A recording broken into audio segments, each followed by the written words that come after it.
Welcome everyone to another episode of the Will of Rock MMA podcast. What's going on, everybody?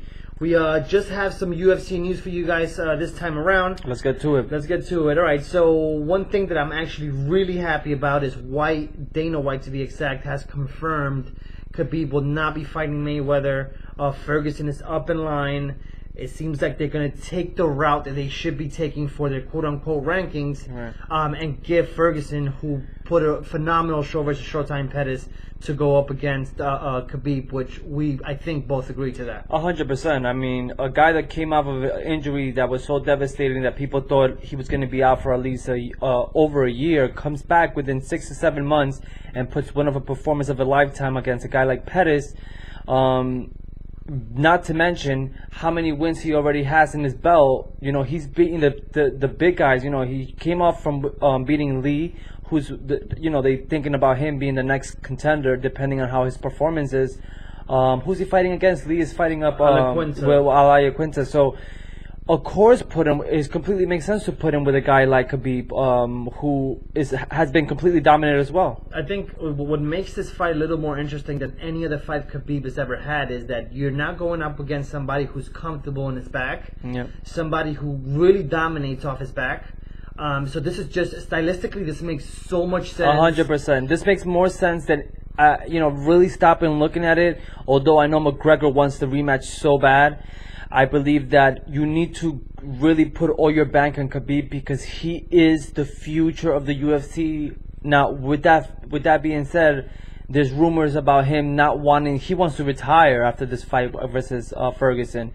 Who knows if it's true, but I think it's interesting to even have that conversation because then who is the next superstar, you know? Well, this was what makes Ferguson that much more special, I guess, in that aspect. But anyways, so with that being said, kudos to the UFC and Dana White for actually picking something that makes sense instead of just going whatever the media really wants, because sometimes not even the fans want that. Right. And then a devastating news, man. A huge blow for UFC 230 in MSG. Luke Rockhold is officially injured. He's out versus Chris Weidman, right? Scrapped off the Chris Weidman fight. That is such a huge blow. They were the co-main event to New York City, to Madison Square Garden. Doesn't this always happen to New York? It always happens to New York. If it doesn't happen to New York, it happens in Brooklyn. You're completely right. We finally get a stacked card, and before you know it, everybody starts to drop from the card. They officially named after like 2 weeks Daniel Cormier versus Derek Lewis to fight for the heavyweight title. A fight that was just made a couple of weeks ago, and we have 3 more weeks before the fight. You know what I'm saying? And now we get a situation like this where we don't have a co-main event now. You know what I'm saying? And a fight that meant so much to that weight class, because depending on who wins there, could easily go against it for the title. You know? There's not much to say about it. We don't know. It hasn't been disclosed exactly what's going on with Luke Rockhold and what was his injury. But once again, a huge blow to UFC. But what we do know is that he is injured, and we do know that he is officially scrapped from the card. Right. Yes, absolutely. And then for some other news, we have Eddie Alvarez officially turned down the UFC contract, turned down a Bellator contract. He wants to go fight back in Japan, and some fights are going to actually be hosted here in America as well. He signed with ONE FC. So I'm a little frustrated that he didn't take his talent to Bellator. I think Bellator was the right opportunity for him. There's great matchups and great fights for him in Bellator. Bellator is starting to make a name for themselves with some of these ex-UFC fighters that they gave. I'm almost 1,000% sure ONE FC gave him an ish load of money. No, without a doubt, he did say that. He did say that it was all about it was the right money. They gave him a contract that he could not deny, so he decided to go with them. But do we know how many fights he's fighting there? No, multi-deal fight for sure. Well, how many? I don't know. They didn't disclose that. But we have to understand one thing. This is a guy who went to Bellator and dominated. Well, I shouldn't say dominated, but won the championship there, right? Mm-hmm. Hold the title for a while before Chandler came into the picture and took it from him. He then signs with the UFC and takes the title, the lightweight title as well, right? So we could literally say that he's gotten the Bellator, gotten the UFC title. What else is there for him? We now know that he's on the down of his career, unfortunately, after this, losses back to back. Why not take your talents, like you said? Why go back to Bellator where you first started? Why don't you take your talents to ONE FC and become a champion there? Not too many people could say they were a champion in that many leagues, or that many federations, whatever you want to call it. No, I mean, yeah, it is what it is. I once again, I do believe Eddie Alvarez could have found more publicity and could have made a bigger name for them in the UFC. In this Bellator or the Bellator, UFC, right. Because I think Bellator would have treated him right. And they would have given the right spotlight for him, right? Because he's a big drawer. He's a very big drawer. Philly's own, right?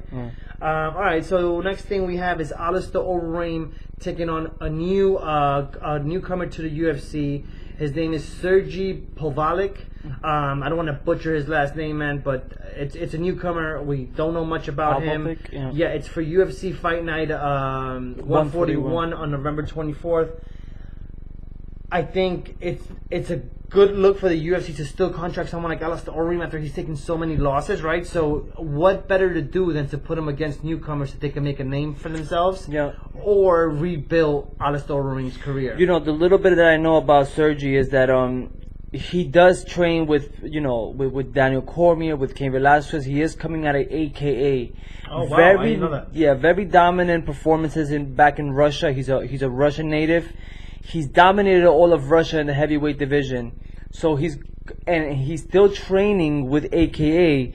So a perfect opportunity to put him a guy like Alistair Overeem as well. Not to mention, back to what you're saying, very much to Alistair Overeem is a great matchup to introduce this newcomer. That way, either one of them is going to get publicity out of this fight, and it's going to move up in the rankings. So it's interesting to see who they decided to put up against Alistair Overeem. No, I couldn't agree more. I think this is a perfect fight for both. They're both going to make a name for themselves, whoever wins. Put Alistair Overeem back on track in his career, or really let him know, listen, if this is a newcomer, what is a veteran in this sport going to do to you? So maybe work his way away from the sport, which I would prefer. He's been fighting for so many years. Very little to prove for somebody who's hold a belt in Pride and heavyweight and in the UFC. Yeah. So hopefully, once again, kudos to the UFC for putting up a great fight. Next thing we have Kat Zingano versus Megan Anderson at UFC 231 in Las Vegas, December 29th. This is a fight made in heaven for both fighters, right? Absolutely. Megan just got, if I'm not mistaken, did Megan didn't got dismantled by Holly Holmes? Was it Holly Holmes that beat her? I thought it was Chris Cyborg. I could be. I'm not 100% sure. But anyways, back to this fight. It was a big name. It was definitely a big name. I think Megan Anderson is the perfect opponent to put a guy like with a female like Kat Zingano. Kat Zingano hasn't been herself as of late. Getting herself back on track. Now she has a full camp. Now she's out of injuries, coming in fresh. Versus a girl like Megan Anderson is gonna determine who's gonna move forward in this women's weight class. I believe that any one of them loses, it's gonna be a drastic change, drastic drop, should I say, to the bottom of the ranking. So a big fight for both fighters. I'm really interested on this fight. I don't have, when the time comes, we'll give our predictions, but I have a hard time picking between either or with this fight so far. The way Kat Zingano's been fighting as of late, I cannot predict who's going to win. Kat Zingano's, you said, a bit of slump, even though she's coming off a win. But she's become less of a technical fighter, more of just a grinder. Just grinds people out, and she doesn't do it in devastating fashion. She doesn't do it in convincing fashion. So it's tough. It's really tough, at least for me, to watch someone like Kat Zingano to at one point, was walking forward Ronda Rousey for the belt, and unfortunately got submitted in 14 seconds. But I thought Zingano was that girl that had they stood up for a little bit longer, Ronda Rousey would have seen a different animal. Yeah, no, I agree with you 100%. But either way, I think, once again, another great fight for the UFC. The matchmaking for the UFC with these the smaller names that come up, names that have been just great. They have been. They're putting these people in the right position. And it's not an easy one. There's a lot of fighters in the roster now with the UFC, so making these little matchups are beyond difficult. I could just imagine, but they're picking the right people for these fights, I do believe. Yeah, so also on this card, also in the same card that Zingano is fighting in, we have Lair Latafi versus Courtney Anderson. That's also in Las Vegas for that UFC event. That's another great freaking match. Both guys, young, hungry. You got someone who's more technical like Courtney Anderson, and then you have somebody who's a knockout artist like Latifi. Latifi is a monster, bro. He is a great boxer. Accuracy is on point. But then you get somebody who's a better, I feel, overall wrestler, better. He knows how to artist. put it together better. Corey Anderson could stay with you on his feet, could take you to the ground. I don't think it benefits Corey to stay on the feet. I agree with you 100%. It reminds me of fights where like the heavyweight who's a better wrestler. This is the perfect example of that. Corey Anderson should take him down. I don't believe he should stand up with a guy like Latifi who has a one knockout punch, as you were mentioning it. Interesting matchup yet again.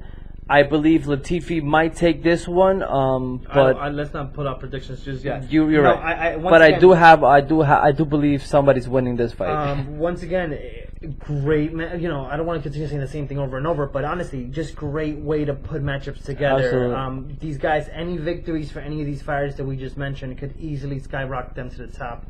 All right, guys. Last but not least, if you guys didn't see Bellator 2 weeks ago, Fedor Emelianenko actually ended up knocking out Chael Sonnen, and for that reason, Fedor Emelianenko, the Emperor of Russia, is going to end up fighting Ryan Bader. Which also happened on that card earlier in the day. You had Ryan Bader versus Matt Mitrione. That's right. And we haven't seen a dominant performance the way Ryan Bader did put on Matt Mitrione. I mean, I did not expect for Matt Mitrione to win this fight. I had Ryan Bader winning this fight.